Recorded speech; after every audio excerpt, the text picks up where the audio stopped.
నేను రెడీ అయ్యి వచ్చేసరికి చాలా సేపు పట్టేసింది. ఇక్కడ మ్యారేజ్ కూడా అయిపోయింది. నేనైతే మిస్ అయిపోయాను. ఇంకా చాలామంది చుట్టాలొచ్చారు కదా! వాళ్ళందరినీ రిసీవ్ చేసుకోవడం, ఫుడ్ పెట్టించడం చాలా బిజీ అయిపోయాము.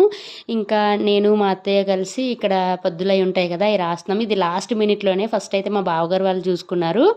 ఇంకా మాకు ఫోటోస్ తీసుకోవడానికి అసలు టైమే లేదు. ఫుల్లు బిజీ అయిపోయాము. లాస్ట్‌లో ఫోటోగ్రాఫర్ వెళ్ళిపోతున్నారన్న టైంలో పిలిచి ఇంకా కొన్ని ఫ్యామిలీ పిక్స్ అయి తీసుకున్నాము. ఇక్కడ మా అక్క అంటుంది యూట్యూబ్‌లో వీడియో పెడుతున్నావా అని చెప్పేసి. మేమిద్దరం కలిసి క్యాట్ వాక్ అది ప్రాక్టీస్ చేస్తున్నామనమాట. మంచిగా వస్తదని ఇన్‌స్టాగ్రామ్ రీల్ కోసం. అట్టర్ ఫ్లాప్ అయిపోయింది ఇది కూడా. అండ్ ఇక్కడ నా శారీ, జ్యువెలరీ, మేకప్ ఎలా ఉందో మీరు ఖచ్చితంగా కామెంట్ చేసేయండి. ఓకేనా? ఇంకిక్కడ చిన్న కేక్ కటింగ్ అనమాట. నేను ఒక మంచి ఫ్యామిలీ పిక్ అని ప్లాన్ చేశాను కానీ అస్సలు కుదరలేదు. అందరం ఫుల్ బిజీ అయిపోవటం, గెస్టులు కూడా ఎక్కువ మంది రావటం వల్ల ఫ్యామిలీ పిక్ అయితే అసలు కుదరనే లేదు.